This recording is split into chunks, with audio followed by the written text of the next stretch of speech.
So we are here on the set of Richard II, and Bill decided he wanted to do a contemporary take on the play.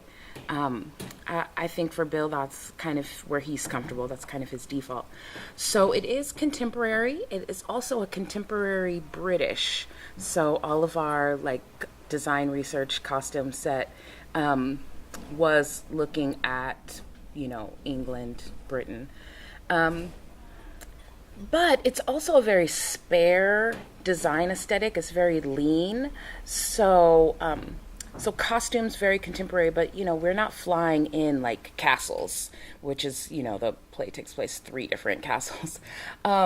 So there's also a lot of kind of abstract gestures, kind of leaning into some of the metaphors of the play to capture the environment.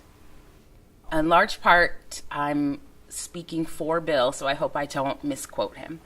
But, he's had never directed a history play, and this was his first history play, and he felt very strongly that he was avoiding them because they were kind of boring. And what made them boring for him, I think, is all the lists. These characters have multiple names because they have a family name, and then they're named for the land they own, and then they're named for the land that they run. And so I think it's very hard to follow. It's very hard to track. We lose sight of the fact that these are domestic plays. These are families.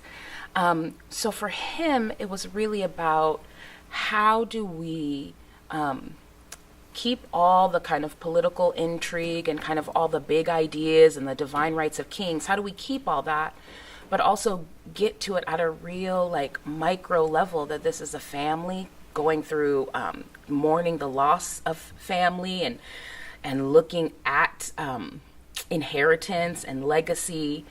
And so I think he felt like an immediate resonance for our audience is first to kind of see themselves, which is where we start with the contemporary costumes, but also adding this 4th seating bank that's there behind me is a way to kind of, it's going to sound cheeky, but that way to immediately hold that mirror up that we talk about.